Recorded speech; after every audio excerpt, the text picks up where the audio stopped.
আল্লাহর দরবারে শুকরিয়া জানাচ্ছি, যিনি একটা জগদ্দল পাথর আমাদের বুকের উপর থেকে নামিয়ে দিয়েছেন। কিন্তু ষড়যন্ত্র এখনো থেমেনি। হিন্দু মুসলমান দাঙ্গা বাঁধানোর জন্য অনেকে এখনো পর্যন্ত চেষ্টা চালিয়ে যাচ্ছে।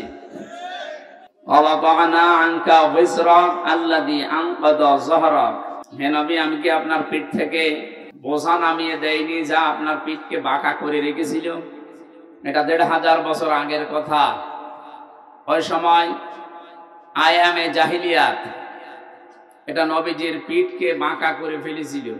আল্লাহ ওই সমস্ত বোঝাগুলো কোরআনে কারিম দিয়ে সব দূর করে তার মাথা, তার পিঠকে আবার মেরুদণ্ডকে সোজা করে দিয়েছিল। ২০২৪-এর ৫ই আগস্টের আগ পর্যন্ত আমরা আয়ামে জাহিলিয়াত দেখি নাই, কিন্তু আওয়ামে জাহিলিয়াত দেখেছি।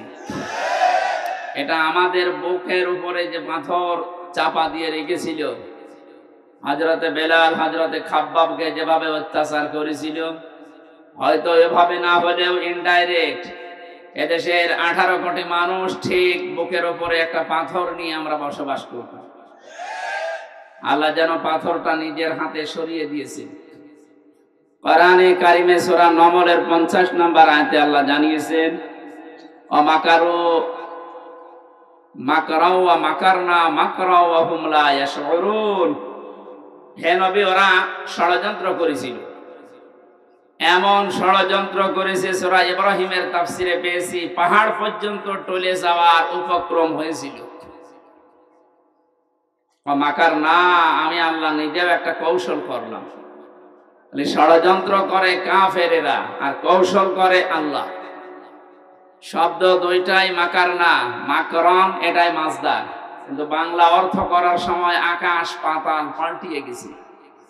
কাফের বেঈমানদের বেলায় এই শব্দটার বাংলা অর্থ দাঁড়াবে ষড়যন্ত্র, দুর্বিসন্ধি, আর আল্লাহর ক্ষেত্রে এই শব্দটার অর্থ দাঁড়াবে কৌশল।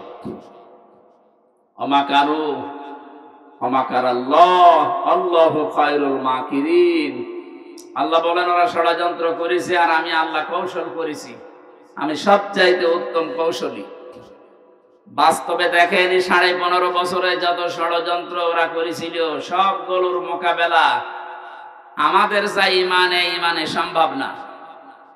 আল্লাহ পাক মনে হচ্ছে নিজের কুদরতি হাতে এই কৌশল অবলম্বন করে সবগুলো দূর করে দিয়েছে।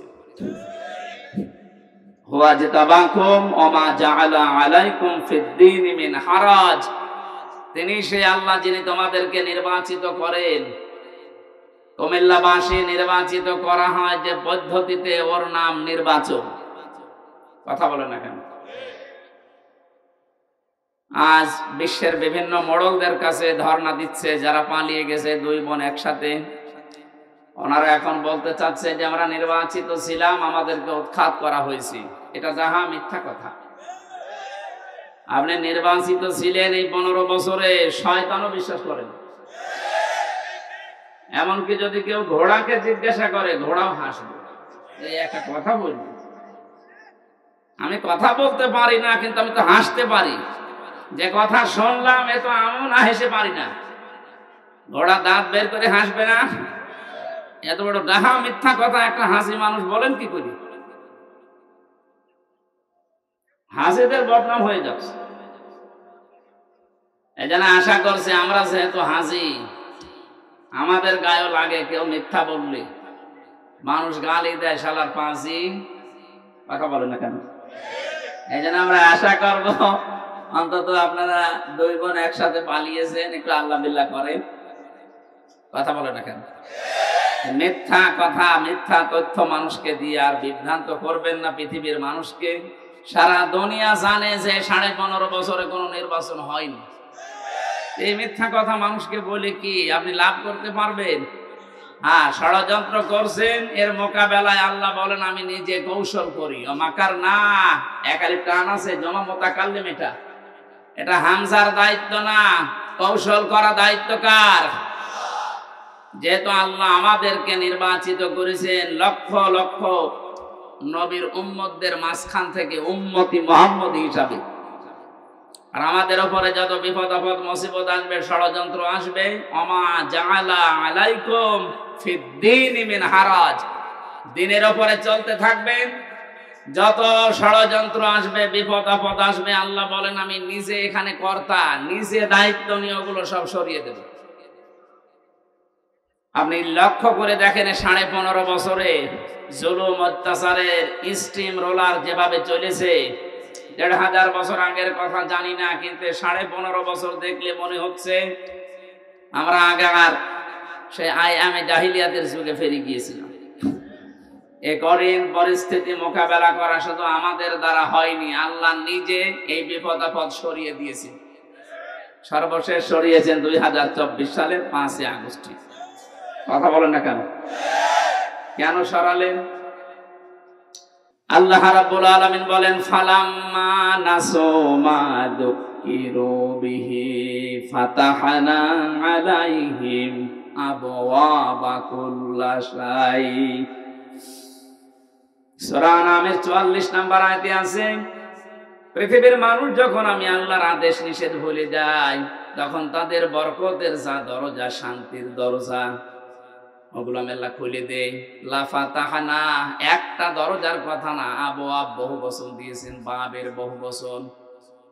ওদের আনন্দের যত দরজা আছে, সুখের যত দরজা আছে, আমি আল্লাহ নিজে খুলে দেই। কোন সময়? যখন তারা আমার আদেশ ভুলে যায়। আমরা দেখতে পেলাম 2006 সালের 28 অক্টোবর যে ঘটনা তারা ঘটিয়েছে, তামাম পৃথিবীর ইতিহাস তারা পাল্টিয়ে ফেলেছে।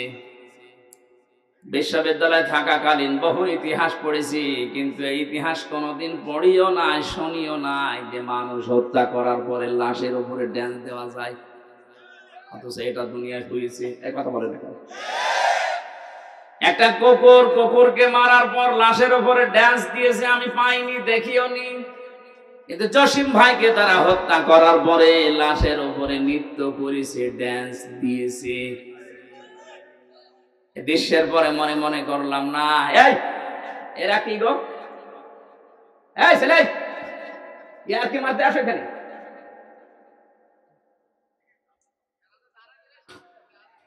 এখান থেকে যান যান যান যান, আর বসান না, বাড়ি চলে যান। নিজেও শোনে না, মানুষকে শোনে।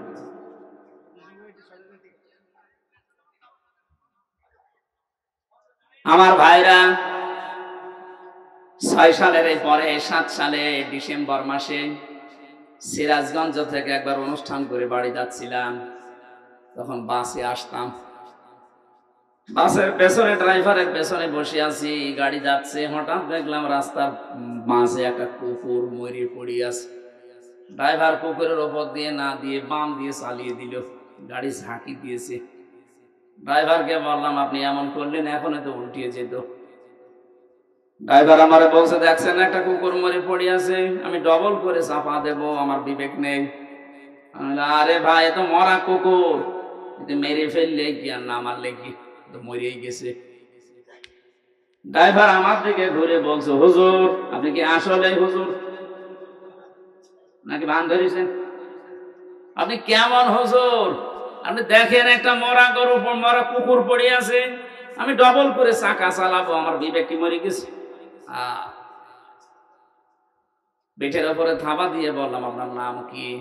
সুব্রত। নাম শুনে বুঝলাম ঈমান নেই, কিন্তু বিবেক আছে। এক কথা বলছেন, এখন আর ঈমান আছে? নামেই বোঝা যাচ্ছে ঈমান নেই। সুব্রত বালা, তার মানে বিবেক আছে।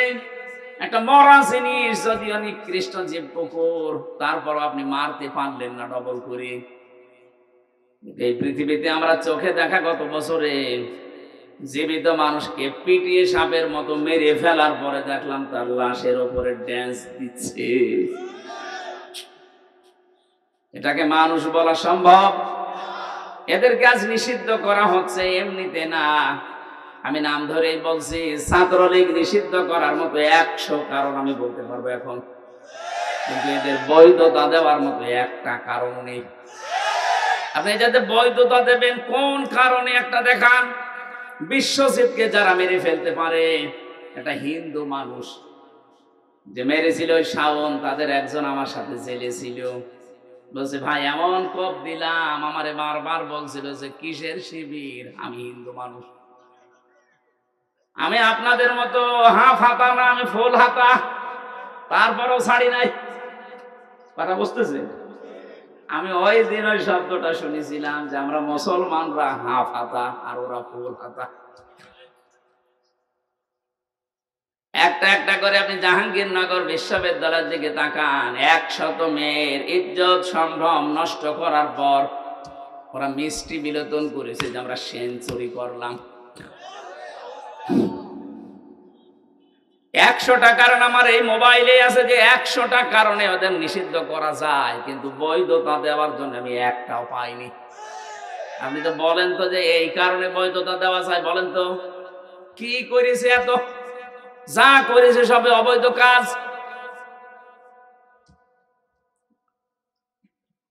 আমার যেটা শিক্ষা দেওয়ার বিষয় ছিল, একটা মানুষ 6 সালের ঘটনা যিনি ঘটিয়েছেন, যার নেতৃত্বে সারা দেশ থেকে লোকে বইটা নিয়ে মানুষ গিয়েছে, হুকুমের আসামি হিসাবে তো তার নাম থাকা দরকার।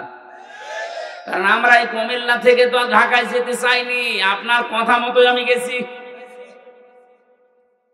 মনে করলাম 6 সালের পরে আল্লাহ মনে হয় সব উল্টিয়ে দেবে, না 2 বছর পরে দেখি না, আল্লাহ নিজেই পাল্টিয়ে তাদের হাতে ক্ষমতা দিয়ে দিল, সে যেভাবেই হোক।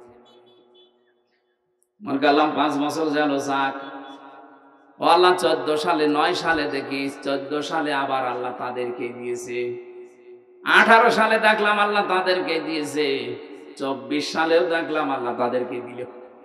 কোরআনের এই আয়াতের দিকে তাকিয়ে মনে করলাম আল্লাহ মনে হয় এই আয়াতে যা বলেছে ঠিক না। ও আল্লাহ কয়দিন পরে দেখি আল্লাহ তার এই আয়াতের বাস্তবতা একেবারে অক্ষরে অক্ষরে দেখিয়েছে। হাত্তা ইযা ফারিহু বিমা উতু, আমি তাদেরকে যে নিয়ামত দিয়েছিলাম, আমার এই দানকৃত ক্ষমতা বলেন, টাকা পয়সা বলেন, পাওয়ার বলেন, প্রভাব প্রতিপত্তি বলেন, যেগুলো নিয়ে তারা শান্তি শান্তি শান্তি অনুভব করত, আমার এই দানকৃত বস্তু নিয়ে যখন তারা আনন্দে আত্মহারা হয়েছিল, বহু বছর আছে, তারা যখন আনন্দে মেতেছিল, আখাযনাহুম বাগতাতান।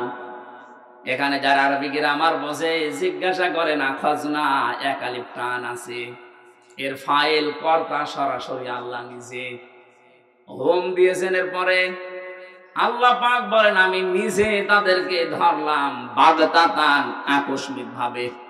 ফাইদাহুম মুবলিসুন, ওরা হতাশ হয়ে গেল, নিরাশ হয়ে গেল। আপনি তাকান এই আয়াতের দিকে, 1500 বছর আগে নাজিল হওয়া, আমার মনে হচ্ছে 2024 সালের 5 আগস্টে 1:30টার সময় নাজিল হয়েছে।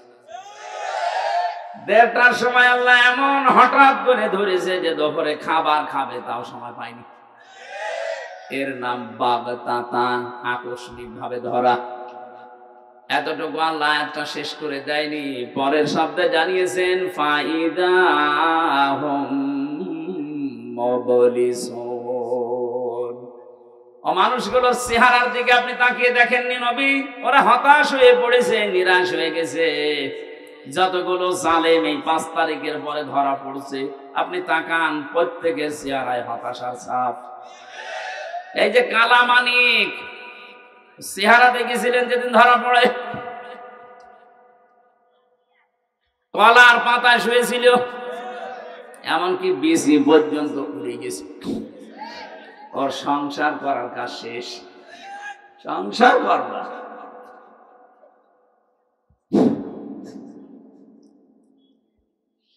আয়াতের পরের শব্দটা আমার কাছে খুব আশ্চর্য মনে হচ্ছে, ফাকুতিআ দাবিরুল কওমিল্লাযীনা যালামু। আল্লাহ পাক বলেন আমি নিজে জালেমদের শিকড় কেটে দিয়েছি। সুতরাং জালেম যারা তাদের শিকড় কেটে দিয়েছে সরাসরি কে? এইজন্য জালেমদের কথায় শুনে উদ্বুদ্ধ হয়ে এখন যদি দেশে কেউ বিশৃঙ্খলা তৈরি করে, নিজের কপালে নিজে আগুন লাগাচ্ছেন। ওদের যদি ক্ষমতায় থাকতো তাহলে পালিয়ে যেত না, যেহেতু ধরেছে সরাসরি আল্লাহ নিজে। ছাত্র জনতা এটা একটা উপলক্ষ। বিএনপির মতো, জামাত ইসলামের মতো এত বড় বড় রাজনৈতিক দল 15.5 বছরে এক চুলও নড়াতে পারে নাই। সেখানে নিরস্ত্র, কিচ্ছু হাতে নেই, খালি হাতে ছাত্র ছাত্রী। আমার মনে হয় আল্লাহ ঠিক আবাবিল পাঠিয়েছিল। এই শব্দটা তারই প্রমাণ মাকার না, আমি নিজে একটা কৌশল করলাম। আল্লাহ পাক বরের শব্দ দিয়েছেন মাকারাহুম লা ইয়াশউরুন, এমন কৌশল করেছি যে যারা টেরও পায়নি। কোনদিন ভাবে না যে ছাত্র এই নিরস্ত এদের মাধ্যমে আমাদের পালিয়ে যাওয়া লাগবে, কোনদিন ভাবে না। আল্লাহ রাব্বুল আলামিন পরের আয়াতে জানিয়েছেন ফানজুর, নজর করে দেখো, কাইফা কানা আকিবাতু মাকরিহিম, দুনিয়ায় যারা ষড়যন্ত্র করেছিল তাদের পরিণাম আমি কি করেছি আপনি তাকান। আন্না দাম্মারনাহুম ওয়া কওমাহুম আজমাইন। আল্লাহ পাক শুধু আন্না দিতে পারতেন, আন্না একালি টান দিয়ে জানিয়েছেন অবশ্যই আমি ওদের এবং ওদের জ্ঞাতি গোষ্ঠী যারা ছিল প্রত্যেকের শিকড় আমি আল্লাহ নিজে কেটে দিয়েছি। তাদের প্রত্যেকের শিকড় কাটার দায়িত্ব কার? এখানে শিকড় কেটে দিলে ওইটা আর দাঁড়িয়ে থাকতে পারে না। এদেশে জালেমদের ভিত আর নেই, ষড়যন্ত্র যাই করছেন বিভিন্ন ইস্যু নিয়ে একটাও টিকবে না। যত ষড়যন্ত্র করবেন এদেশের ছাত্র আর জনতা এরা কিন্তু আরো ইস্পাত শক্ত কঠিন মজবুত হবে। ছোটখাটো যে মনোমালিন্য গুলো আছে আপনাদের এই ছোটখাটো ষড়যন্ত্রের কারণে আরো বেশি মজবুত হয়ে যাবে। শেষে বলবেন আল্লাহ আগেই তো ভালো ছিল। এই জন্য আমার মনে হয় ষড়যন্ত্রের ফাঁদে পা না দেওয়া। ওরা যখন পালিয়ে গেছে আমরা চাই ওরা আল্লাহ বিল্লাহ করে দুনিয়া থেকে মুসলমান হয়ে বিদায় নিয়ে চলে যাক। আর আমরা আহ্বান জানাবো এই দেশ থেকে আমরা যারাই বিদেশে পাঠাই তারা রেমিটেন্স যোদ্ধা, টাকা পয়সা এই দেশে পাঠায়। আপনারা 2 বোন আজ 3 মাস হয়ে গেল একটা টাকাও পাঠাননি। ঠিক আছে, একটা টাকাও দেয়নি। কি করছেন আপনারা ওখানে? কারো স্বামীর বাড়ি, কারো দুলা ভাইয়ের বাড়ি, অন্তত কিছু দেন। যে ঋণের বোঝা দিয়ে গেলেন এই দেশে, এত ঋণ করেছেন আপনারা এই দেশে, এখন যত টাকা পাচার করেছেন এটা এখন সত্য এই দেশে যেই জন্ম নেবে তার মাথার উপরে 1 লাখ টাকার উপরে ঋণ। আহ্বান জানাবো ওখানে বসে বসে ষড়যন্ত্র না করে, বটি না চেলে 2 বোন মিলে টাকা পয়সা যেগুলো পাচার হয়েছে পাঠান, আমরা ঋণ পরিশোধ করি। এটা আমরা চাই না, এটা সারা দেশের মানুষই চাই। এজন্য আমি আর নিচে নামলাম না। পরের আয়াতটা শুনলে আপনার আরেকটু ভালো লাগবে, বলবো। আপনি আবার অন্য দিকে নেবেন না, দেখবেন মেলে কিনা। আল্লাহ পাক বলেন ফাতিলকা বুয়ুতুহুম খাবিয়াতাম বিমা যালামু ইন্না ফি যালিকা লাআয়াতান লিকাওমিন ইয়ালামুন। আল্লাহ ফা দিয়ে আয়াত শুরু করলেন। ফাতিলকা এই সেই ঘর, বাইতুন 1 বছর, বুয়ুত বহু বছর, হোম মানে তাদের। আল্লাহ বলেন এই সেই ঘর, এই যে তাকান, এই সেই ঘর। তিনি যেন আঙ্গুলে ভাবে দিয়ে আমাদেরকে দেখাচ্ছেন, হে নবী আপনি দেখতে পান না, এই সেই ঘর। খাবিয়াতান, যেগুলো জনশূন্য করে দিয়েছি, বিমা সালামু, তাদের জুলুমের কারণে। কি জুলুম করেছিল তারা? মাটির নিচে যে আয়না ঘরের কথা বলছিলেন, আমি তো মাত্র 10 দিন ছিলাম, আমি টের পেয়েছি যে মানুষ কত নিকৃষ্ট হতে পারে। ওখানে কত মানুষ 2 বছর, 5 বছর, 8 বছর, 10 বছর, 14 বছর পড়ে আছে, কেউ জানে না। এত বড় বড় নখ হয়ে গেছে, চুল দাড়ি গপ মনে হচ্ছে জঙ্গল থেকে বেরিয়ে আসতেছে। কিছু কিছু মানুষ এই বড় বড় নখ দিয়ে দেওয়ালের সাথে খুশিয়ে খুশিয়ে লিখে রেখেছে যে ভাই যদি বাইরে যেতে পারেন তবে নাম্বারে একটু বলবেন যে আমি বেশি আছি। টের পাচ্ছেন? 10 দিনই আমার জীবন অতিষ্ঠ হয়ে গেছে, আমার মাজা এখনো পর্যন্ত ব্যথা। মুফতি ফখরুল ইসলাম আমার সাথে ছিলেন, উনি বলছিলেন হামজা ভাই আপনার সাথে কি করে জানি না, তবে আমার এই পায়ের ভেতর দিয়ে হাত দিয়েছে এইভাবে। পায়ের ভেতরে হাত দিয়ে সামনে যে লোহার ব্যারিকেড দেওয়া ওর সাথে আটকে হ্যান্ডকাপ দিয়ে লাগিয়ে দিস। 2 মিনিট 5 মিনিট না, বছরের পরে বছর 1.5-2 মিনিট সময় দিতে টয়লেট করার জন্য। সকালে কয়েকটা পচা ছোলা দিয়েছে তো দেখতাম, দুপুর বেলা দিয়েছে, যা খাবার মনে হচ্ছে কেউ মাখিয়ে দিয়েছে। পারলে খান, না পারলে রোজা রাখেন। মাঝে মাঝে ভাবতাম আল্লাহ যারা দায়িত্বে এখানে আছে এরা বাইরে যেয়ে সংসার করে কি করে? এদের তো মা বাবা স্ত্রী সন্তান আছে, এদের তো বন্ধু বান্ধব আছে, বাইরে যেয়ে এরা মিলামিশা করে কি করে? অবশ্যই এরা লাল পানি খায় অথবা ওরা ঘুমের বড়ি খায়। তাছাড়া স্বাভাবিক ভাবে জীবন এই দৃশ্য দেখে যাওয়ার পরে ওদের বাইরে যেয়ে সংসার করা সম্ভব না। এত বড় জুলুম যেখানে করেছিলেন, বিভিন্ন নেতাদের বাড়িতে সন্তান টর্চার সেল আছে, আবার আর ফাহাদকে পিটিয়ে মারার মতো জায়গা বানিয়ে রেখেছে। ওই ঘর বাড়ি আমি আজ বিরান জনশূন্য উজাড় গৃহ বানিয়ে দিয়েছি। এর বাস্তব প্রমাণ বাংলাদেশ। আপনি আমার কুষ্টিয়ায় চলেন, হানিফের বাড়ি দেখতে, কি জৌলুসপূর্ণ বাড়ি, কি জাঁকজমকপূর্ণ ঘর, অথচ এখন মনে হচ্ছে জাতীয় টয়লেট। শুধু এইটা না, গত পরশুদিন আমি দিনাজপুরে ছিলাম, ওখানকার যিনি এমপি ছিল, মন্ত্রীও ছিল এক সময়, সেই লোকটার বাড়ি আমাকে দেখাতে নিয়ে গেল। কি অবস্থা, আমার মনে হচ্ছে 8-9 জন মিলিয়ে একসাথে টয়লেট করছে। মনে আছে জাতীয় টয়লেট পেয়েছে, অথচ কয়েকদিন আগে ওখানে মানুষ গিয়ে দুর্বিসন্ধি করতো, ষড়যন্ত্র করতো মানবতার বিরুদ্ধে, ইসলামের বিরুদ্ধে, মুসলমানদের বিরুদ্ধে। আপনি মিলাতে পারছেন না। আল্লাহ যেন দেখিয়ে দিচ্ছে এই সেই ঘর, এই সেই, বলেন আপনি ঢাকা ধানমন্ডি যান, এই সেই ঘর।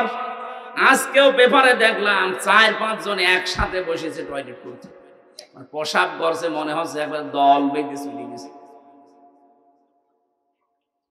আমার বাস্তব জীবনের একটা কাহিনী আমি শিক্ষার জন্য বলি। 2016 সালে গিয়েছিলাম হজে। আমি তাওয়াফ করা শেষ করলাম, তখন বেশ ভালোই লাগছিল। হঠাৎ আমি উপরে গিয়ে যেই দাঁড়িয়েছি, দেখি আমার পেটে মারাত্মক ব্যথা। এক পুলিশকে ডাক দিয়ে বললাম, ভাই এতক্ষণ তো ভালোই ছিলাম, এখন আমার পেটে ব্যথা করছে, খুব যন্ত্রণা। পুলিশ আমার দিকে তাকিয়ে ওর ভাষা দিয়ে বলছে, ইয়া হাজি ওর হজ্জাত আয়না বিলাদুকা। ও হাজি, দেশ কোথায়? জি, তুমি বাংলাদেশ। বাংলাদেশ থেকে এসেছি। আমারে বলছে, আপনি এটা কোন জায়গা জানেন না? না তো। বলছে, এটা আবু জাহেলের বাড়ি, আপনি এখনো পায়খানা না করে দাঁড়িয়ে আছেন, তাড়াতাড়ি করেন। হ্যাঁ, সত্যিই পায়খানা করে দেখি আমার পেটের ব্যথা ভালো হয়ে গেছে। আল্লাহ আমাকে জানাতে চেয়েছে, হামজা এত টাকা খরচ করে আসলে 6000 কিলোমিটার দূর থেকে, আর এই শয়তানের বাড়ি পায়খানা না করে চলে যাবা, তাড়াতাড়ি করো। আমার তো মনে হচ্ছে ওই দৃশ্যের পরে বাংলাদেশে বহু জালেমের বাড়ি ঘর আল্লাহ জাতীয় টয়লেট বানিয়ে দেবে। দেশের মানুষের পেটে ব্যথা হবে, বিভিন্ন রকমের মান্যত করবে, ওখানে যে পুরা করবে। এক কথা বলেন না কেন? এখান থেকে আগামী প্রজন্ম যারা যারা যেন শিক্ষা নেয়, এজন্য আগে তিলকার আগে ফা দিয়েছেন, এটা ব্যাখ্যা। আল্লাহ বলেন শুধু এইটাই না, পরবর্তী যারা পৃথিবীতে জালেম হবে, জুলুম করবে, যেখানে বসে ওই জায়গাটা আল্লাহ অভিশপ্ত করে দেবে। এখানে আগামী যারা ক্ষমতায় বসবেন তারা যেন জালেম হয়ে না যান। আমি আশা করছি কথা বোঝাতে পেরেছি। এরপরেও যদি কেউ না বোঝার ভান করেন, এদিকে আসেন, ঝুড়ি কোদাল দিয়ে বোঝাচ্ছি। এটা আমি আয়াত খেলা করার জন্য পড়ি নাই। আগামীতে যারা চেয়ারে বসবেন তারা যেন জালেম হয়ে না যান, শিক্ষা নেবেন। 5 বছর হয়তো জুলুম করবেন, জনতা কিন্তু জেগে উঠবে। একবার যখন আবু সাঈদের মতো জীবন দিয়া শিখা ফেলেছে, এদেরকে আর দাবানো যাবে না। এক আবু সাঈদের কারণে লক্ষ লক্ষ আবু সাঈদ আজ বাংলার বিভিন্ন জায়গায় দাঁড় হয়ে গেছে। ষড়যন্ত্র যদি না থামে, এরাও কিন্তু জীবন দিতে প্রস্তুত। এই জন্য সেই ফাঁদে পা দিয়েছেন, থামেন। ইসকনের নাম নিয়ে হোক আর বিভিন্ন নামে আজ যেগুলো চালাচ্ছেন, যেখানে আছেন ওখানে থামবেন। এটা কিন্তু ইন্ডিয়া না, এটা এখনো বাংলাদেশ।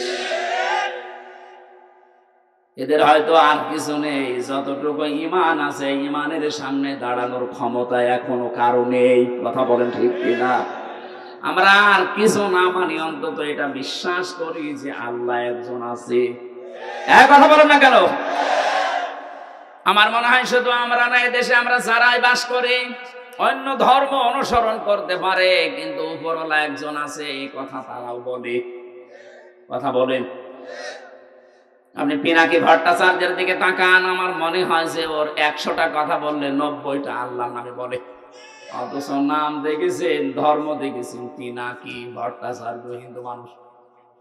আপনি গয়েশ্বর বাবুর কাছে যান, 14টা কথা বললে আমার মনে হয় 10টায় আল্লাহর নামে বলে।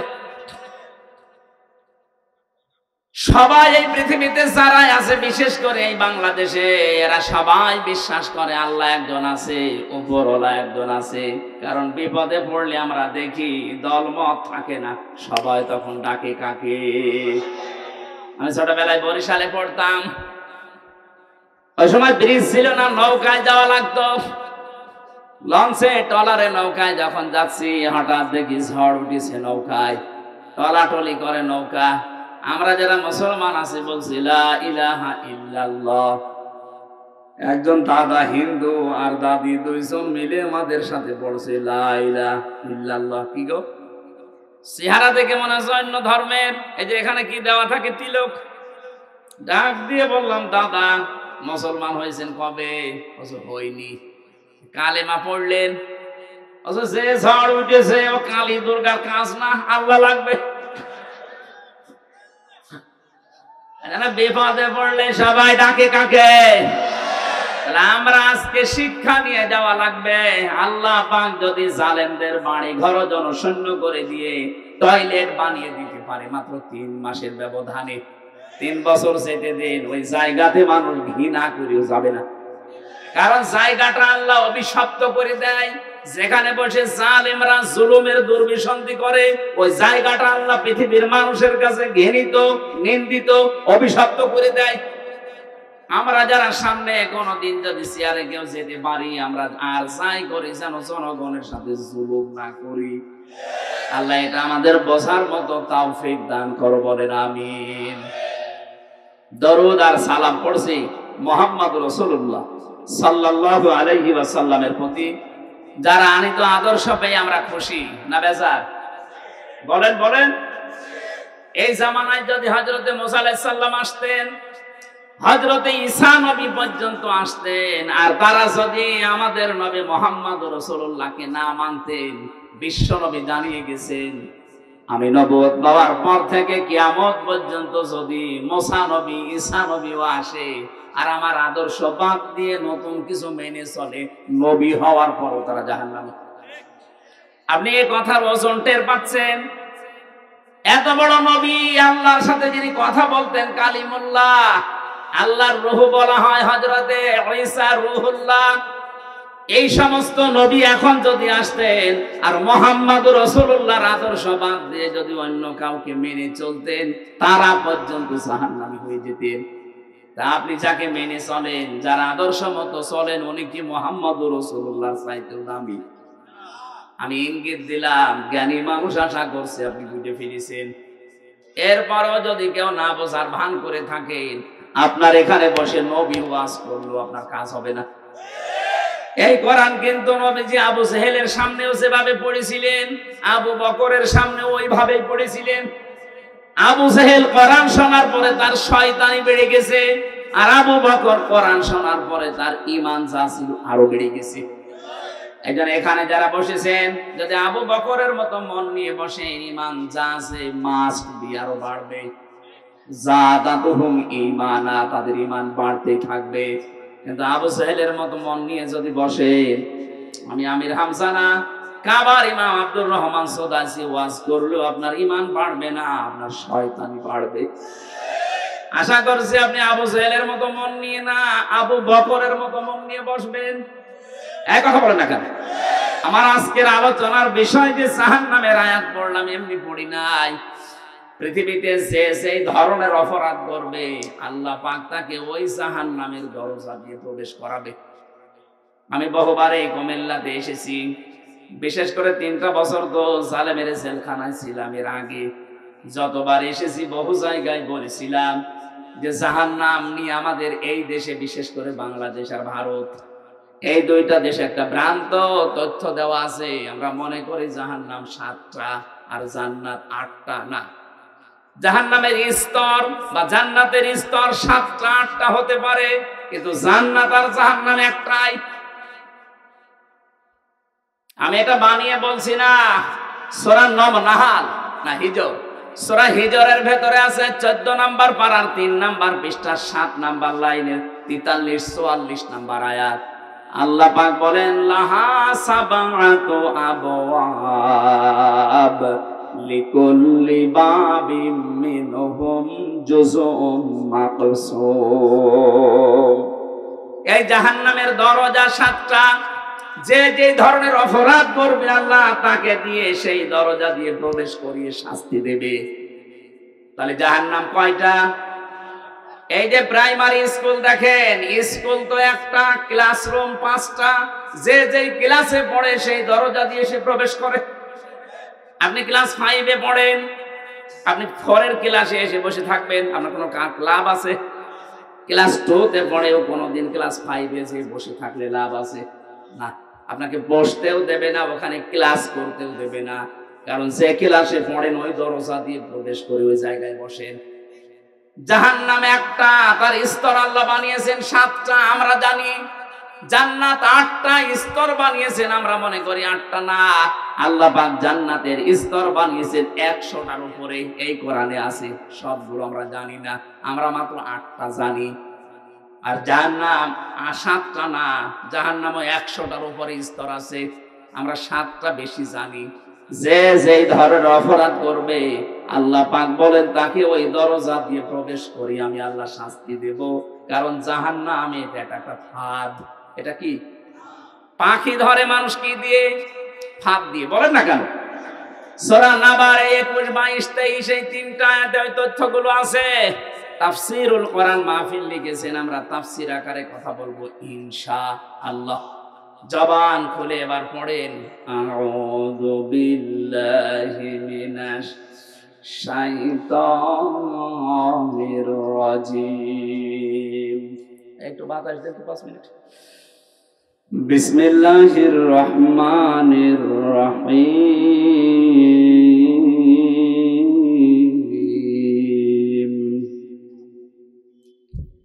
ইন্না জাহান্নামা কানাত মিরসাদা লিত্তাগিনা মাআবা লাবিসিনা ফিহা আহকাবা। সাদাকাল্লাহুল আযীম। সূরা নাবা। নাবা মানে এই আপনারা ঘুমাচ্ছেন, এটা ক্লাস চলছে, 1 ঘন্টার ক্লাস চলছে। ছাত্রের মতো জবাব দেবেন। 1 2 ছেলে মেয়েরা যেখানে জবাব দেয় কি করে? জি বলে এইভাবে বলবেন। যদি বলতে না পারেন যে ক্লাসে আছেন, আপনাকে কিন্তু নামিয়ে দেওয়া হবে। এক ছেলে যে কাঁদছিল বাবার কাছে, আব্বা কি হয়েছে? রেজাল্ট দিয়েছে। রেজাল্ট দিয়েছে, কাঁদিস কেন? ফেল করেছিস? কথা বলছে না। যেই থাপ্পড় দিয়েছে বলছে আব্বা ফেল করলে তো একটা কথা ছিল, ছিলাম 5-এ নামিয়ে দিয়েছি 3-তে। কি ছাত্র দেখে! আর পরীক্ষা কি দিয়া দিয়েছে? ফেল করলে তো অন্তত ক্লাসে থাকতে পারতো। এমন পরীক্ষা দিয়েছি স্যাররা রাগ করে আমার 2-3 নামিয়ে দিয়েছে। এখনো 5 পড়তে আমার 3 বছর লাগবে। এখানে যারা ক্লাস করছেন আজকে জবাব দেবেন একেবারে 5-এর মতো, যেন অন্তত 6-এ ওঠা যায়। এখন বলে না কেন? হ্যাঁ, এইভাবে জবাব দেয়। আজকের আলোচনাটা গুরুত্বপূর্ণ এই জন্যে, পৃথিবীতে আমরা যে যেই ধরনের কাজে আছি, অপরাধে আছি, আমলে আছি, এইটা দিয়ে আল্লাহ জাহান্নামের ওই দরজা প্রস্তুত করে রাখবে। কারণ এটা একটা ফাঁদ, আমাদেরকে ধরার জন্য আল্লাহ বানিয়েছেন। আমরা এখন নিজেরাই চিন্তা করবো যে আমাদের জীবনের দিকে একটু তাকাই, আসলে আমি কোন দরজা দিয়ে প্রবেশ করার মতো উপযুক্ত হলাম। যদি হয়ে থাকি তাহলে এই মুহূর্তে রাস্তা বাদ দিয়ে জান্নাতের 100টা স্তর আছে, যে কোনো একটা রাস্তায় আমি দৌড়াবো। কথা বলেন না কেন? আশা করছি আপনি বুঝবেন যদি স্থির থাকেন।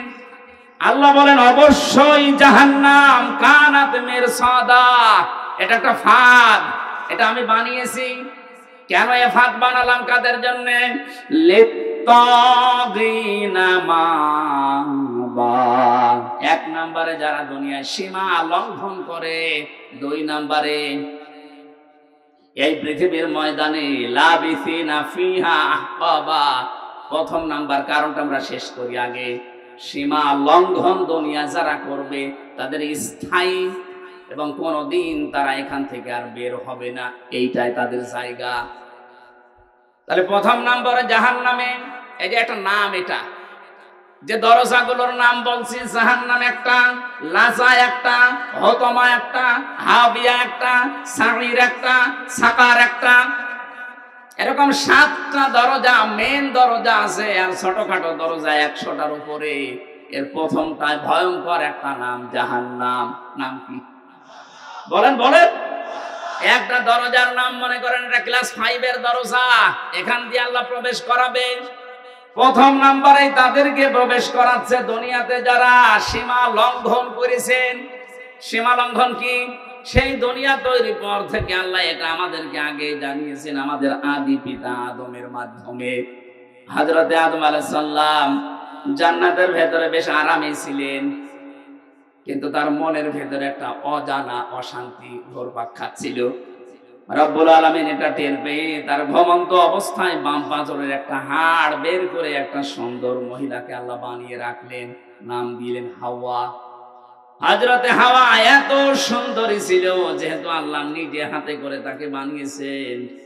আল্লাহ পাক বলেন লাকাদ খালাকনাল ইনসানা ফি আহসানি তাকওয়িম, মানুষের এই চেহারাকে আমি আল্লাহ এত সুন্দর করে বানিয়েছি। তাফসিরে আয়াতের তাফসির পড়তে গিয়ে দেখলাম পৃথিবীর জমিনে যত নারী আল্লাহ পাঠিয়েছেন, 4 জন নারীকে আল্লাহ সবচাইতে সুন্দর বানিয়েছিলেন। তার 1 নম্বরে হযরতে হাওয়া, 2 নম্বর ওই যে সুলাইখা, 3 নম্বরে ইব্রাহিম নবীর প্রথম স্ত্রী হযরতে সারা, 4 নম্বরে নবীজির ছোট মেয়ে হযরতে ফাতিমাতুজ জহরা রাদিয়াল্লাহু তাআলা আনহা। এত সুন্দর করে আল্লাহ তাদেরকে বানিয়েছিলেন, কিয়ামত পর্যন্ত এত সুন্দরী মানুষ আর দুনিয়ায় আসবে না। আমরা ঐশ্বরিয়াকে দেখে অনেক অজ্ঞান হয়ে যায়। হযরতে আদমের স্ত্রী হাওয়া আলাইহিস সালাম, আমাদের আদি মাতা, তাকে দেখলে আপনি না খেয়ে থাকতেন।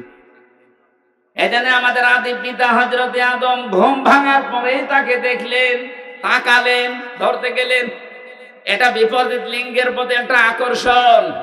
এক কথা বলছেন, বিপরীত লিঙ্গের প্রতি এটা কি? আলোচনা বলেন। এটা তৈরি করে দিয়েছে কে? যায়্যানা লিন-নাসি হুব্বুশ শাহাওয়াতি মিনান নিসা, মানুষের কাছে আকর্ষণীয় করে দিয়েছি 9টা জিনিস, তার 1 নম্বরে স্ত্রী, মেয়ে লোক। এই আকর্ষণকে আজ বিকর্ষণে পরিণত করে আজ বাংলাদেশে সমকামিতা আরম্ভ করতে যাচ্ছে, যে মেয়ে লোকে বিয়ে করবে। এটা আজকেও কুষ্টিয়ায় একজন করেছে, পত্রিকায় পেলাম আজকেও কুষ্টিয়ায় একজন করেছে, মহিলা বিয়ে করবে। তারা জিদ ধরেছে বিয়ে যদি না দেন দুইজনে আত্মহত্যা করব। কোথায় নেমে গেছে এদের রুচি? কয়েকদিন পরে দেখবেন পুরুষে আন্দোলন করবে যে আমরাও বিয়ে করব। আল্লাহর পুরা সৃষ্টিকে এরা পাল্টে ফেলতে চায়। আল্লাহ পাক বলেন আদম আলাইহিস সালামের বিপরীত লিঙ্গের প্রতি আমি আল্লাহ একটা আকর্ষণ তৈরি করে দিলাম। এইটাই আমার ফাইনাল চূড়ান্ত সিদ্ধান্ত, কিয়ামত পর্যন্ত বিপরীত লিঙ্গের প্রতি একটা আকর্ষণ আপনার থাকবে। যাদের এই আকর্ষণটা বিকর্ষণে পরিণত হয়ে বিপরীত লিঙ্গের দিকে যেতে চাই না, সমলিঙ্গের দিকে যেতে চান, আপনি বুঝবেন আপনি আর মানুষ নেই, আপনি জানোয়ার। পৃথিবীর জানোয়ারও এত নিচে নামে না। এক কথা বলেন না কেন? সুতরাং সমকামিতা যারা প্রমোট করছেন, আজ বাংলাদেশে মানব অধিকারের অফিস বানানোর নাম করে সমকামিতার অফিস বানাতে ঢাকায় আন্দোলন চলছে। সে যে দেশ হোক না কেন, আপনাদের দেশে আপনারা চালান, এই দেশে ৯৬% মুসলমান। আল্লাহর এই নিষিদ্ধ কাজ একজন জীবিত থাকতে আমরা হতে দেব না। এক কথা বলুন, নিষিদ্ধ কাজ জারি হয়ে গেলে আল্লাহর গজব পড়বে। লূত আলাইহিস সালামের জামানায় যেমন গজব দিয়ে আল্লাহ জর্ডানে ওই সাগরকে ডেড সি বানিয়ে দিয়েছেন, মৃত সাগর। এই শুধু এই পুরুষে পুরুষে জেনা করার কারণে। ওইটা যদি বাংলাদেশে চালু হয়, এ দেশকে আল্লাহ এ শুধু কক্সবাজারের এই সমুদ্রের পানিকে শুধু ২০ হাত লম্বা করে বলবে, চা একটু ঘোরন দিয়াই, পুরা বাংলাদেশ পানির নিচে যেতে কয়েক মিনিটে। এরকম ডেড সি বানাতে আল্লাহর কি 10 বছর লাগবে? বলেন। এই জন্য আমরা সাবধান। অনেকে বলছে যেটা করছে করুক গা, আপনি বেঁচে থাকেন না, হবে না। 2 তলা নৌকা চলছে, উপর তলায় আমরা আছি বড় বড় হুজুর নিয়ে, নিচ তলায় আছে ইনারা। বারবার উপর তলায় পানি নিয়ে আসতে যায়। আমরা যদি বলি ঝামেলা করেন কেন, নিচে পানি নেই, ওরা বলেছে ঠিক আছে, তোমার উপরে আর ডিস্টার্বে আসবো না। নিচে তক্তা একটা খুলে নিয়েছে, ওপরে আমরা যদি এই দৃশ্য দেখে বলি ঠিক আছে, যে যা করছে করুক গা, লা ইলাহা ইল্লাল্লাহ। ওরা যেমন নিজেরা ডুববে, আমাদেরকেও ডুবাবে। এখন এই পানি থেকে যদি বাঁচতে চান, এই কাজ যারা করছে, তক্তা যারা খুলে ফেলছেন, অবশ্যই উপরে যারা আমরা আছি, লা ইলাহা ইল্লাল্লাহ এখন বাদ দিয়ে তাড়াতাড়ি করে ওদের নিষেধ করা লাগবে। যদি নিষেধ শুনতে না চাই, পিটানো লাগবে। পিটিয়েও কাজ না হলে বেঁধে রাখা লাগবে। বেঁধে রেখেও কাজ না হলে মেরে ফেলা লাগবে। কথা বলছেন না, কারণ আমাদের তো বাঁচা লাগবে নাকি? আপনি সমকামিতা আরম্ভ করে শুধু নিজেরা মরবেন না, আল্লাহ রাগ করে যদি গজব দেয় আমরাও মরবো। এই কারণে আমার বাঁচতে হবে আগে। আপনি এই কাজ করতে পারবেন না। এই জন্য তো বাংলাদেশে এত আন্দোলন হচ্ছে যে ফারুকীকে তাড়াতাড়ি সরান, সে সমকামিতা প্রমোট করে। আমরা ফারুকের বিরুদ্ধে না, কিন্তু তার এই নিকৃষ্ট কাজের বিরুদ্ধে। সে যে সিনেমাগুলো বানিয়েছে, ব্যাচেলর, 60% সিঙ্গুলার নাম্বার, একটাতেও মুসলমানের কোনো উপকার হয় দেখান? শুধু চরিত্র ধ্বংস করা আর পরকীয়া প্রেম কি করে করা যায় সেইটা শিখিয়েছে। এখন প্রশ্ন আসতে পারে, হুজুর আপনি কয়দিন দেখেছেন, আমার দেখা লাগে না। এগুলো স্ক্রিপ্ট দেখলেই বোঝা যায় যে এর ভেতরে আছে কি। নিজের স্ত্রীকে দিয়ে যারা সমকামিতার এই প্রমোট করে, বিশেষ করে যে ব্যাচেলর, এই সিনেমাতে যে মানুষগুলো অভিনয় করেছে, তাকান, এই মানুষগুলো নিজের স্বামীকে বাদ দিয়ে কি করে পরকীয়া প্রেম করা লাগে এই শিক্ষা জাতিকে দিচ্ছে। এমনি জাতিকে ধরে রাখা সম্ভব হচ্ছে না। এমনি নাচনি বুড়ি, তারপর যদি ঢোলের মাড়ি পায়, ও তো কাপড় খুলে নাচবে। কথা বলে না কেন? এই জন্য তো বারবার আমরা আহ্বান জানাই, প্রতিবাদ জানাই, কষ্ট হয় আমাদের। এরপরেও আমরা প্রতিবাদ জানাচ্ছি, আপনি অপরাধ করে নিচে মরবেন না, আমারে নিয়ে মারাবেন। কথা বলেন ঠিক কিনা? আমরা আমাদের নিজেদের বাঁচার তাকিদে হলে ওই প্রতিবাদ করছি। সুতরাং আজ যারা সমলিঙ্গের প্রতি আকর্ষণ, আপনি আর মানুষ নেই, আপনি জেনে রাখেন আপনি জানোয়ার। বলেন, কোন জানোয়ার মারা গেলে জানাজা হয়, কবরে দেওয়া হয়। আপনি জানোয়ার মারা গেলে আপনারও জানাজা নাই, কবর নেই। মুসলমানদের কবরে আপনার জায়গা নেই। হয় আপনাকে আমরা পুড়িয়ে ফেলবো, নাই নদীতে ভাসিয়ে দেব। জানি যাদের কপালে হেদায়েত নেই, এত কড়া কথা বলার পর এই শালাদের কাজ হবে না। এই মিডিয়া, এই শালাদের বললাম, এটা আবার দিয়ে দিবেন, এটা বলার মতো মুখ দিয়ে চলে এসেছে, দেখবেন এইটা কালকে দেবে, এই শব্দ হুজুর বলেছে, এখন কি করবেন? হযরত আদম আলাইহিস সালাম যখন ধরতে গেছেন, আল্লাহ বলে তাকানো যাবে না, ধরা যাবে না। হযরত আদম আলাইহিস সালাম বলেছিলেন, আল্লাহ তাকানো যাবে, ধরা যাবে, কোন বুদ্ধি আছে ওইটা বলেন। আল্লাহ পাক বলেন বুদ্ধি একটা আছে, বিয়ে করা লাগবে। হযরত আদম বলছে, আল্লাহ আমি আগেই রাজি। আগে রাজি মানে বাংলাদেশে বহু আদমের সন্তান আমরা আছি। এই যুবক মানুষ নামাজের ফরজ কয়টা? 13টা বলতে পারে না, কিন্তু বিয়ে করা ফরজ এটা জানে। এটা জানে না। আল্লাহ রাব্বুল আলামিন বলেন বিয়ে করতে রাজি হও, দেন মোহর কই? দেন মোহর নেই। দেন মোহর নেই, বিয়ে করার শখ আসে কোত্থেকে? তার মানে এই আয়াত থেকে বোঝা যায় বিয়ে করার আগে আপনার দেন মোহর জোগাড় করা লাগবে। যদিও বাংলাদেশে এখন সিস্টেম নেই, বাকিতে লিখে রাখেন পরে সময় পেলে দেব। তো বাকিতে লিখে রাখেন পরে সময় পেলে দেব, পরে সময় পেলে বিয়ে করবেন। কথা বলেন না কেন? এখানে হাজারো আল্লাহর ওলি বসে আছে, এখনো পর্যন্ত দেন মোহর দেয়নি। জনম বাকি, পুরা ফাঁকি। মাহফিলের সভাপতি ইঞ্জিনিয়ার সাহেব, কত আপনার দেন মোহর? কত? 1.5 লাখ। আপনি সে আমার বাবার বয়সী, এরপরেও 1.5 লাখ, আর আমি আমার 50,000। না, 1.5 লাখ অনেক বেশি করে দিয়েছে। আলহামদুলিল্লাহ দিয়েছেন। হ্যাঁ ঠিক আছে, লিখে নিয়ে লিখেছি। অথচ এখানে দেন মোহর বাকি আছে, আমি চেহারা দেখলে টের পাচ্ছি। হাত তোলেন তো কাদের বাকি আছে? দেখি আরেকবার মুসলমানি দিয়ে দেখি দেন মোহর দিতে পারো। কুমিল্লার বদনাম হয়ে যাবে নাকি? এবার ছেলে মেয়ে বিয়ে দেবে। দেন মোহর বাকি আছে যাদের, না হাসি ঠাট্টার জন্য না, দেওয়া লাগবে। ওয়াতুহুন্না উজুরহুন্না ফারিদা, এটা নামাজ পড়ার মতো ফরজ। কি কথা বললেন না? আর একটা নিয়ম বাংলাদেশ থেকে দূর করা লাগবে। আজ যারা 150, 200, 250 বরযাত্রী নিয়ে মেয়ের বাড়িতে খেতে যান, এটা ছোট লোকি কারবার, জায়েজ নেই এটা। আপনি অলিমা করবেন, নিজের বিয়ের অলিমা নিজে করবেন, মেয়ের পক্ষের আরো 50, 100, 200 জন, আর আপনার নিজের আত্মীয় আরো 200, 500 লোক নিজের বাড়িতে খাওয়াবেন। কিসের বরযাত্রী যাচ্ছে? বাবার যেটা কুসন্তান ওটা বরযাত্রী যায়। আপনি কি কুসন্তান? আজকে নিয়ত করেন জীবনে আর কারো বরযাত্রী যাবো না, বিয়ে হয় হোক না হয় না হোক। বিয়ে করলে দরকার হয় বাবাকে বলবেন যে আমি অনুষ্ঠান করবো আমার বাড়িতে, মেয়ের বাড়ির আরো 50 জন নিয়ে এসে খাওয়াবেন। 18, 20 বছর, 22 বছর এত কষ্ট করে এই মেয়েটা মানুষ করে আপনাকে দিচ্ছে, ওই মেয়েটার কোনো লাভ ওর মেয়ের আর মা আর বাবা পায় না, সব লাভ আপনার। এই কথা বলছেন এখন?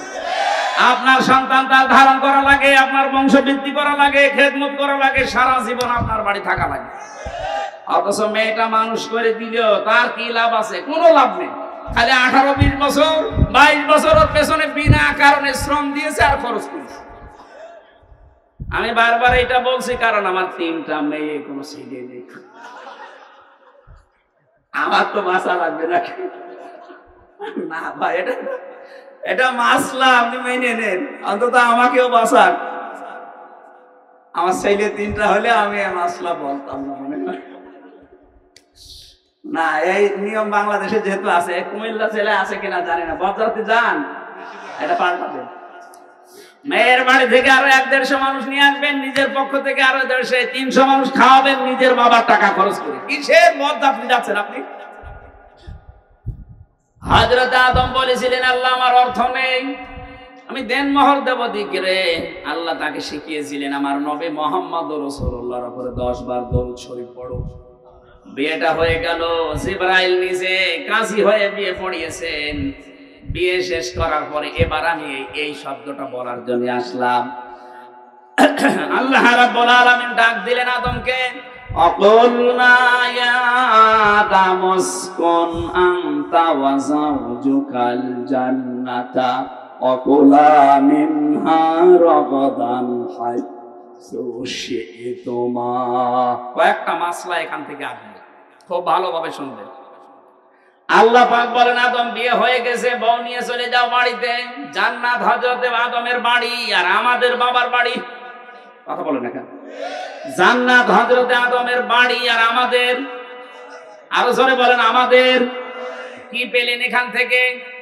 বিয়ে করার পরে ওয়াকুলনা ইয়া আদাম উসকুন আনতা, আপনি নিজে, ওয়া যাওজুকাল জান্নাহ, আর আপনার স্ত্রীকে। তার মানে বউ বিয়ে করার পরে ওটা নিয়ে আপনার বাবার বাড়ি যাওয়া লাগবে। অথচ কত মানুষ আরো ঘর জামাই থাকে, আপনার লজ্জা নেই? আপনার বিয়ে করে বউ বাড়ি থেকে নিয়ে যাওয়া লাগবে বাবার বাড়ি, আর আপনি নিজে সহ থেকে যাচ্ছেন ঘর জামাই। না, এই সিস্টেম পাল্টান, এটা ছোট লোকি কারবার। বউ নিয়ে বাবার বাড়ি যাবে, যেই শেষ নেই আল্লাহ শিক্ষা দিয়েছেন এখানে তিনটা অকুলা।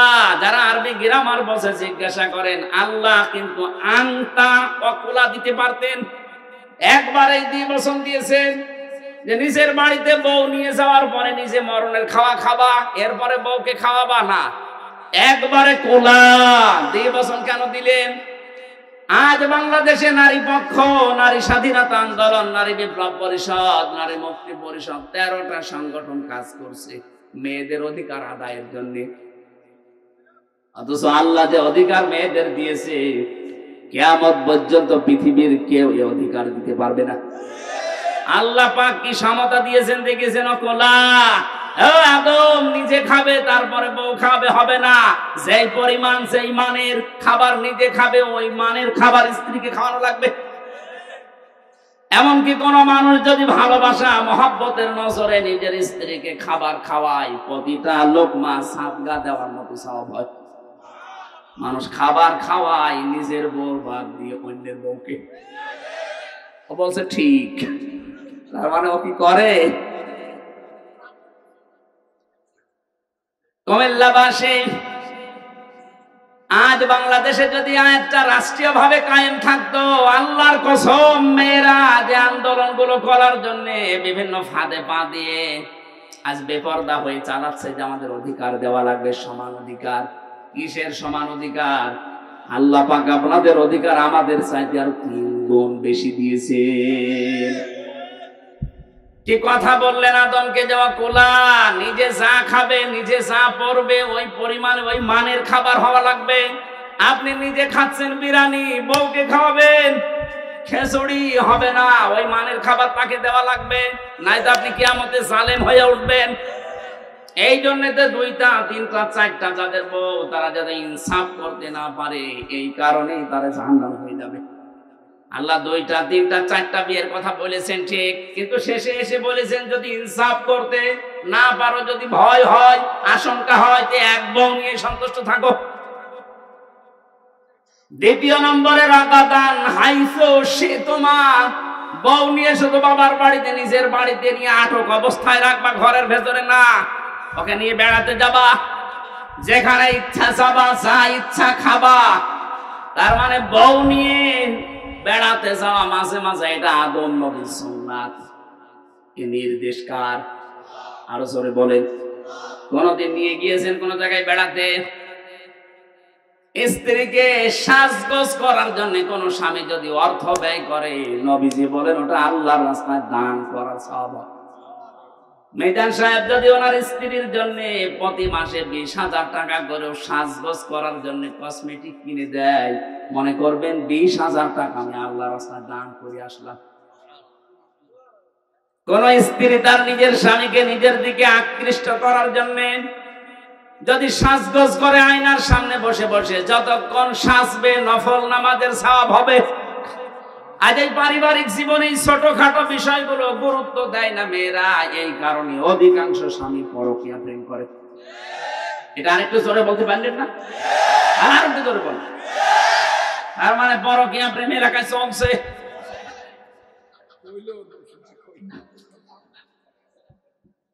না, সম্মানিত মা বোন, আমি দেখলাম হাজারো মেয়েরা আপনার এই ছোটখাটো একটু ব্যবহারের কারণে হাজারো স্বামী আজ অন্য জায়গায় লাইন করতে বাধ্য হচ্ছে। অথচ নেককার মহিলার যে গুণাগুণ, তার 1 নম্বরে গুণ হবে ইদা নাজারা ইলাইহা সাররাতুহু। স্বামী যখন আপনার দিকে তাকাবে, যেভাবেই হোক স্বামীকে আপনি আনন্দ দেবেন। সাজগোজ করে হোক, কথাবার্তা দিয়ে হোক, ব্যবহার আচার দিয়ে হোক, দরকার হয় কাঁতু কুতু দেবেন, কি অসুবিধা নেই। তাকে আনন্দ দেওয়া লাগবে, সে যেন বাইরে থেকে এসে তার ক্লান্ত শরীর অর্ধেক অন্তত ভালো হয়ে যায়। হযরতে খাদিজাতুল কুবরার জন্য আল্লাহ জান্নাতে একটা আলাদা ঘর বানাবেন, যে ঘরের ভেতরে কোনো নয়েজ নেই, কোনো আওয়াজ নেই, কোলাহল মুক্ত। কেন? কারণ নবীজি বাইরে থেকে যখনই আসতেন, ঘরে প্রবেশ করার পর একটা শান্ত, স্বচ্ছ, নির্মল, একটা নিরাপদ জায়গা তার জন্য হযরতে খাদিজা ব্যবস্থা করে রেখেছিলেন। আল্লাহ এত খুশি হয়েছেন স্বামীর প্রতি আচরণে, খাদিজার জন্য আল্লাহ নিজে একটা ঘর আলাদা বানিয়ে রাখবে, যেখানে কোনো আওয়াজ থাকবে না। আর স্বামীর জন্য নিজের ঘরটাকে যদি নয়েজ মুক্ত, আওয়াজ মুক্ত রাখতে পারেন, টেনশন মুক্ত, ওই ঘরটার জন্য জান্নাতে আপনার একটা ঘর আল্লাহ আলাদা বানিয়ে দেবেন। 2 নম্বরে কাজ হচ্ছে ইদা গাবা আনহা হাফিজাতুহু, স্বামী যখন বাইরে যাবে, নেককার স্ত্রীর গুণাবলী এইটা, সে তার নিজের ইজ্জত, তার সম্ভ্রম, স্বামীর সম্পদ, স্বামীর সন্তান, এগুলো সে হেফাজত করে রাখবে। অধিকাংশ মেয়েদের ভেতরে গুণগুলো আজ নেই। তারা নামাজ পড়ে, রোজা রাখে, দান সাদগাও করে, হজও করে এসেছে, অথচ স্বামী বাইরে গেলে মনে হচ্ছে দিন পেয়েছে। এমন এমন মানুষকে মোবাইলে কথা বলে, অথচ মেয়েরা মোবাইলে কথা বলবে কোন ফোর্সে, কোন আওয়াজে, সে আওয়াজ পর্যন্ত আল্লাহ কোরআনে দিয়েছেন। সূরা আহজাব 22 নম্বর পারা, 1 নম্বর পৃষ্ঠা, 3 নম্বর লাইনের 32 নম্বর আয়াত। এটা তাফসীরে খাজানের ভেতরে আছে। আল্লাহ পাক বলেন, ইয়া নিসান নবী লাস্তুন্না কা আহাদিন মিনান নিসাই ইনিত্তাকাইতুন্না ফালা তাখদানা বিল কওলি ফায়াতমাআল্লাযী ফি কলবিহি মারাদুন ওয়া কুলনা কাওলাম মা'রুফা। তাফসীরে খাজান বাড়ি দিয়ে যদি দেখেন সূরা আহজাবের 32 নম্বর আয়াত, এখানে কয়েকটা তথ্য আছে।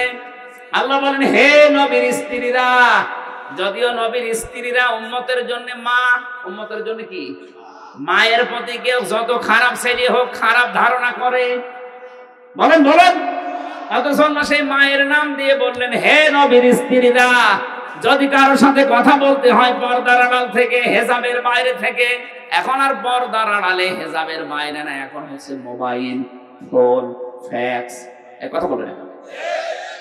যদি আপনি মোবাইলে কারোর সাথে কথা বলতে চান, কথা বলবেন সত্য কথা, মিথ্যা কথা বলা যাবে না। অথচ আজ মোবাইলটা হয়ে গেছে মিথ্যা কথা বলার যন্ত্র।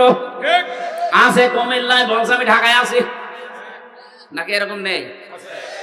আল্লাহ বলেন, মেয়েরা যদি কথাও বলো কারোর সাথে, কথা বলবা সত্য, মিথ্যা কথা বলবা না, কিন্তু ভাষা হবে রূপসূক্ষ্ম। এমন গরম মেজাজে কথা বলবা, ওই পারে যে আছে ও যেন মনে করে আল্লাহ মেয়ে না আজরাইল। কথা বলে না কেন? এখানে শুধু 14 জন পুরুষ মানুষের নাম আছে। এই 14 জন পুরুষ বাদ দিয়ে দুনিয়ার যে কেউ মহিলাদের সেটে যদি কল আসে, ওই 14 জনের ভেতরে আপনার আপন বাবা, ওই যে ধর্ম বাবা পাতিয়েছে, ওই বাবা বাদ দেন। আপন বাবা, আপন ছেলে, আপন ভাই, বোনের ছেলে, আপন বোনের ছেলে, আপন বোনের মেয়ে, না আপন বোনের ছেলে, আপন ভাইয়ের ছেলে, এরকম 14 জনের তালিকা আছে তাফসীরে। সূরা নিসার 21 নম্বর আয়াত। এই 14 জন বাদ দিয়ে যদি কাবার ইমাম আব্দুর রহমান সুদাইসিও ফল দেয়, আপনি কথা বলবেন সঠিক সত্য, কিন্তু ভাষা হবে রূপসূক্ষ্ম। এমন গরমে কথা বলবেন, মানুষের ভেতরে যদি শয়তান ধোঁকাও কিছু দেয়, ও যেন শয়তান আগে পালিয়ে যায়। আর যদি শাবনূরের কণ্ঠে দিয়ে মোলায়েম গলায় কথা বলতে আরম্ভ করেন, 1 দিন 2 দিন 5 দিন 2-3 মাস পরে দেখবেন আপনাকে নিয়ে আল্লাহর রাস্তায় চলে গেছে। আল্লাহ পাক বলেন, আদম সন্তান, তোমার এই স্ত্রীকে নিয়ে ঘুরতে যাবা, যেখানে ইচ্ছা যাবা, যা ইচ্ছা খাবা, কিন্তু সাবধান, ওয়ালা তাকরাবা হাদিহিস শাজারাতা ফাতাকুনা মিনাজ জালিমিন। ওই গাছটার নিকটে যাবা না। এই গাছ আমরা অনেকেই মনে করি এটা গন্ধম গাছ। কি গাছ? না, শুধু গন্ধম গাছ হলে আল্লাহ কোরআনে আয়াত নাযিল করে আমাদের দিতেন না। আল্লাহ বলেন, ওই গাছটার নিকটে, মানে ওটা নিষিদ্ধ জায়গা, আমি আল্লাহর জন্য এরকম নিষিদ্ধ জায়গা এই পৃথিবীতে কোরআনে কারীম 500 জায়গার নাম দিয়েছে। এরকম 500টা আল্লাহর নিষিদ্ধ বর্ডার আছে, এগুলো যেন সীমা লঙ্ঘন করবা না। যদি করো, জালেম হয়ে যাবা। হযরত আদম আলাইহিস সালাম যে জায়গায় গিয়েছিলেন, ওই জায়গায় যাওয়া তার জন্য নিষিদ্ধ ছিল। এই নিষেধ করেছিলেন কে? আরো জোরে বলেন। আপনার বউ নিয়ে ঘুরতে যাবেন, মেয়ে নিয়ে যাবেন, কিন্তু এমন অনুষ্ঠানে যাওয়া যাবে না যেখানে গেলে নিজেরও পর্দা থাকে না, বউরও পর্দা থাকে না। এরকম বিয়ে অনুষ্ঠান দেশে নেই? এক কথা বলেন। শিশু মেলা যাবেন না যেখানে শিশু নেই, শুধু শিশুর খালারা আর মামারা। এরকম শিশু মেলা নেই দেশে? ওখানে গেলে অ্যাক্সিডেন্ট হবে। এই জন্য ওয়ালা তাকরাবা হাদিহি শাজারা, ওইটা একটা গাছ। আদম নবীকে দিয়ে আল্লাহ এটা জানিয়েছেন, আমার বর্ডার দুনিয়াতে এরকম পুরা কোরআনে আল্লাহ 500 বর্ডার দিয়েছেন। সুতরাং বর্ডার যারা ক্রস করে, সীমা লঙ্ঘন যারা করে, তাদের জন্য যে দরজা, ওটার নাম জাহান্নাম। নাম কি? জাহান্নাম। আরো জোরে বলেন। জাহান্নাম। 2 নাম্বারটা বড় কঠিন জায়গা। আল্লাহ বলেন জাহান্নামে গেলে মা বা ওদের আশ্রয়স্থল হবে ওইটা, লাবিসিনা ফিহা হাকাবা, ওই মানুষগুলো চিরস্থায়ী ভাবে থাকবে ওখানে। আজ বাংলাদেশে অনেকে কি প্রচার করেছে আমি জানি না, অনেকে মনে করেন যে আমি জাহান্নামে যাবো 2-5 দিন, 1 বছর, 5 বছর পরে বের হয়ে চলে আসবো। কি আর শাস্তি হবে, যা হয় হোক। বের হওয়ার সময় তো আবার হাউজে কাউসার থেকে গোসল করে আবার আগের হামসা হয়ে যাব। আপনি কি এটা দুনিয়ার জেলখানা পেয়েছেন নাকি? আমি 3 বছর আগে 64 কেজি হয়ে ঢুকেছিলাম। 3 বছর পরে আমার 10 কেজি ওজন কমে গেছে। তা তো ভালোই ছিলাম। আর জাহান্নামের ভেতরে আল্লাহ বর্ণনা দিয়েছেন, কাল্লা ইন্নাহা লাযা নাযাআতাল লিশাওয়া, কখনোই না, তাদেরকে আমি লাজা দিয়ে প্রবেশ করাবো। এটা আবার আরেকটা দরজার নাম। এই লাজা যাদেরকে দেব, সঙ্গে সঙ্গে প্রবেশ করলে চামড়া আগেই খসে যাবে। কি ভয়ঙ্কর জায়গা দেখেছেন? এই দরজা দিয়ে প্রবেশ করতে দেরি, চামড়া খসতে দেরি হবে না।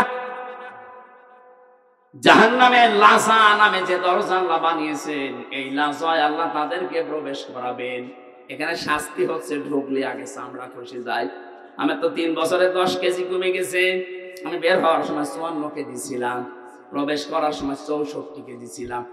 3 বছরে আমার খাওয়া দাওয়া দেওয়ার পর 10 কেজি কমে গেছে।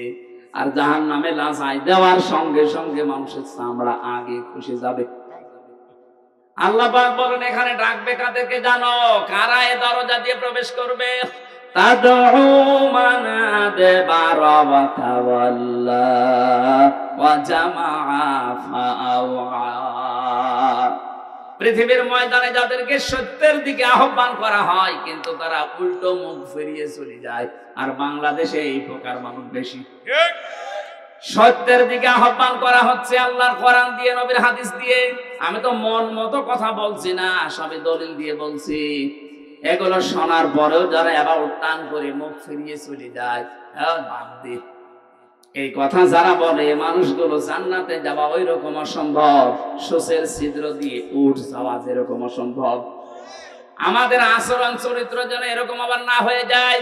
না বলছে বলুক, ওরকম বলেই থাকে না। আমি আর কি মারার জন্য বলছি না।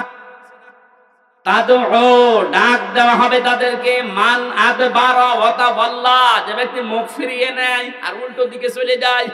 আজ বাংলাদেশে এই অভ্যাসটা আমাদের অধিকাংশের হয়ে গেছে।